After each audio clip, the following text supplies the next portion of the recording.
Hello viewers, I'm your host Pratiksha Mishra with another episode of South Asia Focus. Let's begin the show.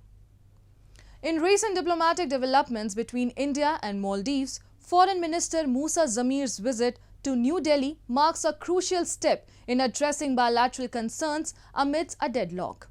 His discussions with India's External Affairs Minister S. Shankar signify both parties' efforts to enhance their multifaceted relationship. Tensions between the two countries had arisen following derogatory remarks about Prime Minister Narendra Modi by some Moldavian politicians. However, former Moldavian President Mohammad Nasheed has expressed concerns over the ramifications of India's boycott call, emphasizing the desire for Indian tourists to continue visiting Maldives. Take a look. In the midst of a diplomatic deadlock, Musa Zamir, the Foreign Minister of Maldives, travelled to New Delhi on May 8 to engage in discussions regarding bilateral concerns with India. Throughout his visit, both parties explored avenues to bolster their multifaceted relationship. Zamir met with India's External Affairs Minister S. Jaishankar to address matters of mutual concern. India also positively reacted to Maldives' efforts to ease tensions, seek common ground, and pursue collaborative opportunities. As close and proximate neighbors, the development of our ties is obviously based on mutual interests and reciprocal sensitivity. As far as India is concerned, these are articulated in terms of our neighborhood first policy and Sagar vision. I hope that our meeting today has enabled us to strengthen the convergence of our perspectives in various domains. Excellency, India has been a key provider of development assistance to the Maldives. Our projects have benefited the lives of the people of your country, have contributed directly to the quality of life. They range from infrastructure projects and social initiatives to medical evacuation and health facilities. We have also extended financial support on favorable terms in the past. Zamir's visit came as India announced to replace its military personnel from Maldives. The ties between Maldives and India strained after some Maldivian politicians from the ruling party posted derogatory remarks about Prime Minister Narendra Modi. Following the incident, the boycott Maldives trended on social media, which eventually hit the Maldives' tourism-dependent economy. Standing in support of their country, Indian tourists started cancelling flights and hotel bookings in Maldives. After facing serious backlash and witnessing a staggering decline in the economy, Maldives started working on damage control. Former Maldivian President Mohammad Nasheed has voiced significant concerns regarding the ramifications of India's boycott calls on Maldives, particularly in the context of tourism. Nasheed conveyed apologies on behalf of the Maldivian people and emphasized their wish for Indian tourists to continue visiting the country. He highlighted the impact of the boycott on Maldives. It has impacted a lot. And, I am actually here in India. I'm very worried about this. I want to say the people of the Maldives are sorry. We are sorry that this has happened. Indian people, we want Indian people to come on their holidays to the Maldives, and there will not be any effect on any change in our hospitality.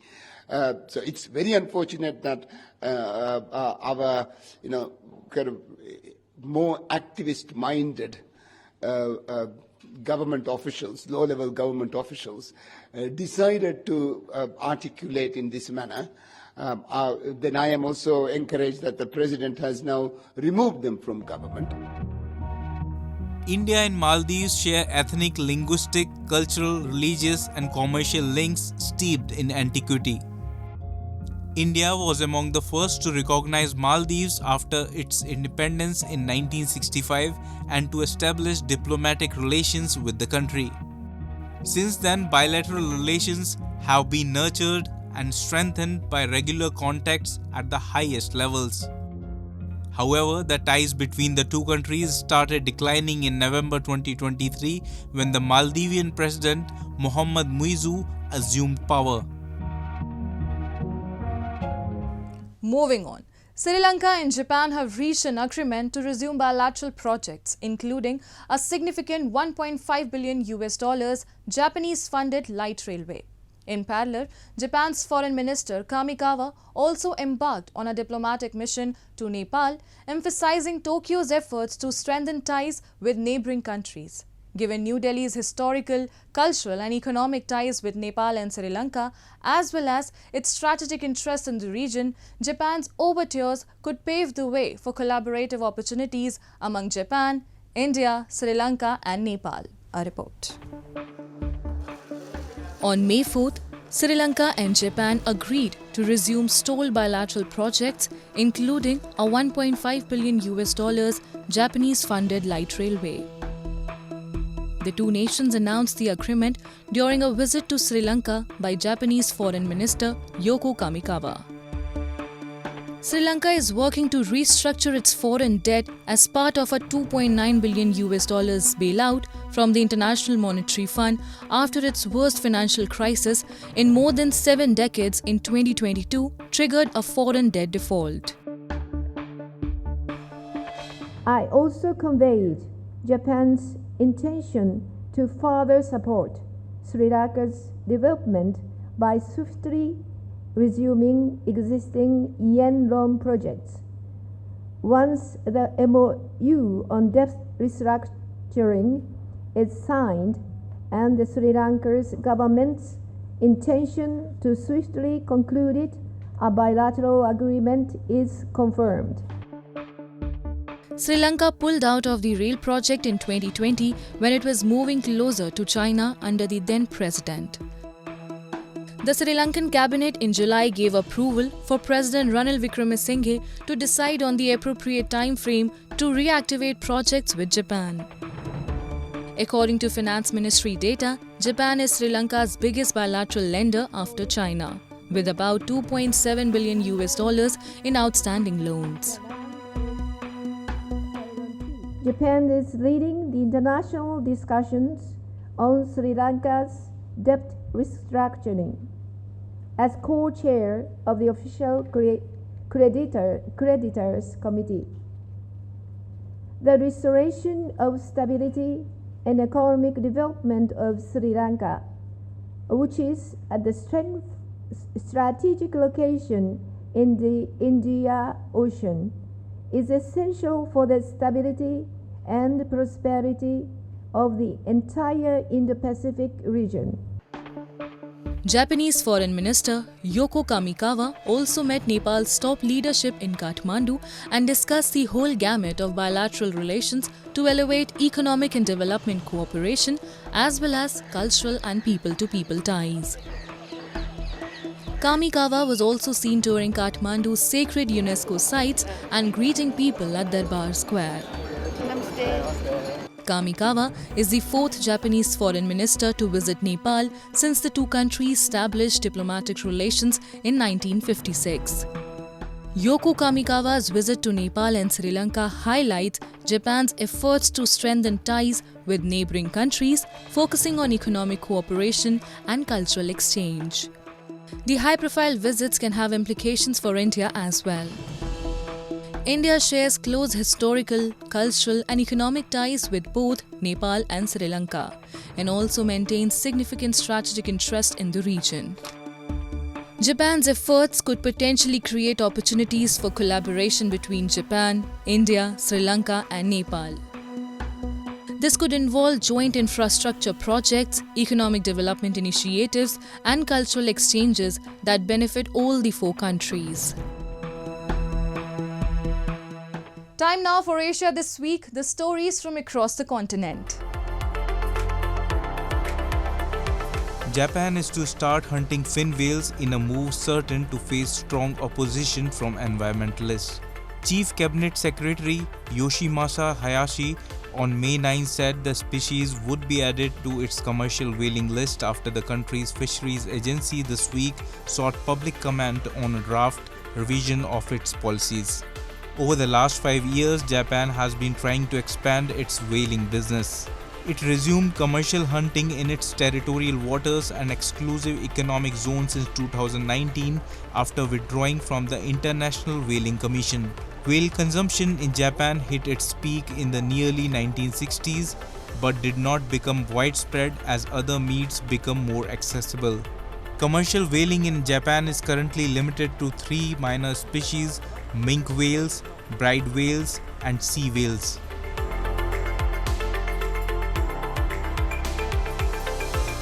India wrapped up polling for the third phase of its massive general elections on May 7 after voters turned out across several regions to cast their ballots.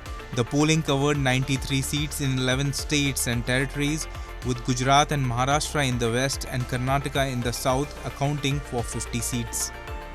It completed voting for 283 of Parliament's 543 elected seats.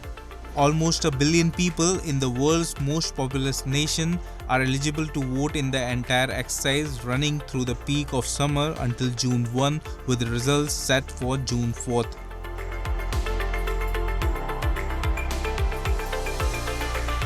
Russian President Vladimir Putin on May 9 accused the West of risking a global conflict and said no one would be allowed to threaten the world's biggest nuclear power as Russia marked the Soviet Union's victory over Nazi Germany in World War II. Сегодня мы видим, как правду о Второй мировой войне пытаются исказить. Она мешает тем, кто привык строить свою, по сути, колониальную политику на лицемерии и лжи. Они сносят мемориалы истинным борцам с нацизмом, ставят на пьедесталы предателей и пособников гитлеровцев, перечеркивают память о героизме и благородстве солдат-освободителей, о той великой жертве, которую они принесли во имя жизни. As Russian troops advance against Ukraine's Western-backed forces, Putin accused arrogant Western elites of forgetting the decisive role played by the Soviet Union in defeating Nazi Germany and of stoking conflicts across the world.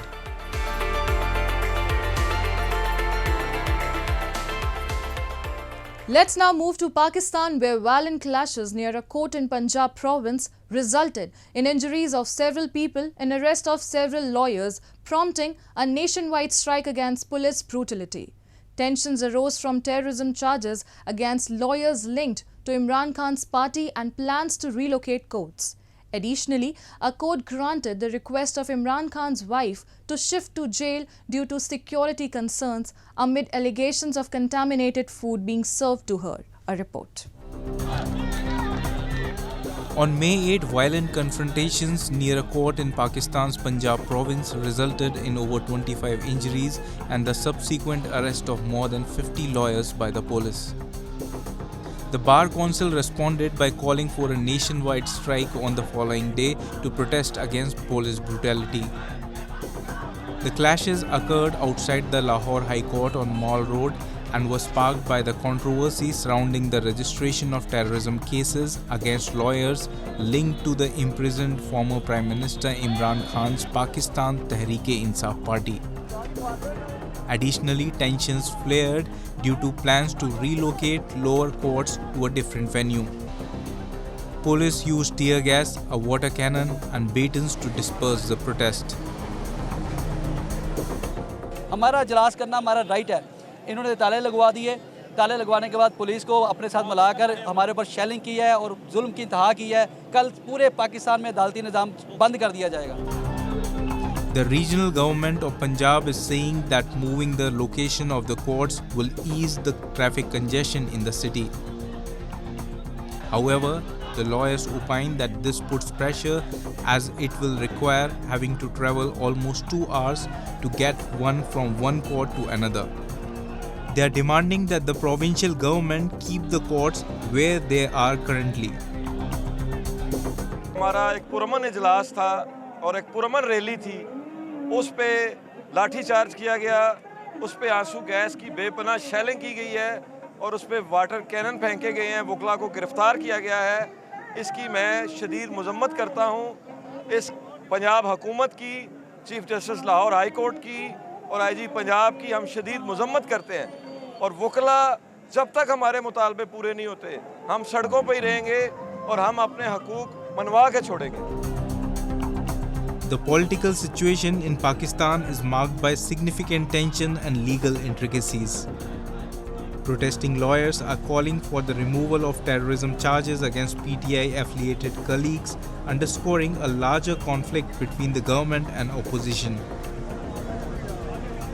Imran Khan supporters are encountering hurdles like legal troubles and detentions, indicating the heightened state of politics in the country. Imran Khan supporters are facing a challenging time as their leader contends with charges including corruption, terrorism, contempt of courts and rioting. The Pakistan Army has set conditions for talks with Imran Khan's PTI, demanding an apology for past events. Meanwhile, a court in Pakistan granted on a request by the wife of former Prime Minister Imran Khan to shift to jail instead of house arrest ordered by the government because of security concerns.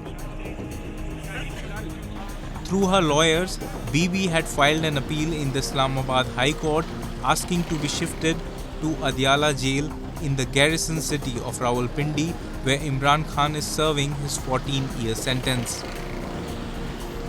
PTI said Bibi had complained of being served contaminated food by the authorities at the house, which was declared a sub-jail. The authorities have, however, denied the accusation. Tensions between Pakistan and Afghanistan have escalated following a deadly attack on Chinese engineers.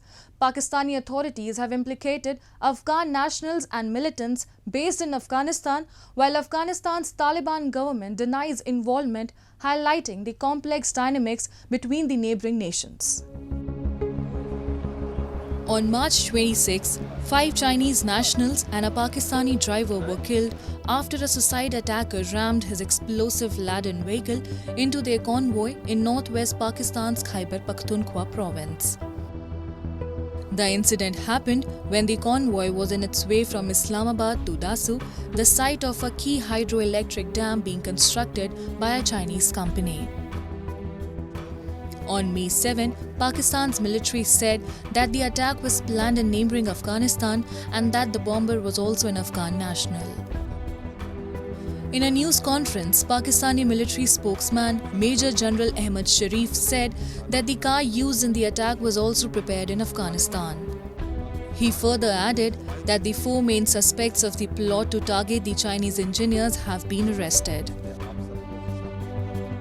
एक अंधोनाक वाकया 26 मार्च 2024 को सुबह खैबर पख्तूनख्वा के इलाके बिशाम में पेश आया, जहां दासू डैम पर काम करने वाले चीनी इंजीनियर्स की गाड़ी को खुदकुश हमलावर ने निशाना बनाया, जिसके नतीजे में 5 चीनी बाशिंदे और एक पाकिस्तानी लुकमा अजल बन गए। इस खुदकुश हमले की कड़ियाँ भी सरहद पार से जा मिलती हैं। इस हमले की मनसूबाबंदी अफ़गानिस्तान में की गई थी। दहशतगर्द और उसके सहूलतकारों का कंट्रोल भी अफ़गानिस्तान से किया जा रहा था और खुदकुश बमबार भी अफ़गान शहरी था। Relations between Pakistan and Afghanistan have soared in recent months, with Islamabad saying the Taliban-run administration in Kabul is not doing enough to tackle militant groups targeting Pakistan. Afghanistan की सरजमीन इस्तेमाल करके TTP के दहशतगर्द मुसलसल पाकिस्तान में दहशतगर्दी की कार्रवाइयाँ करते हैं।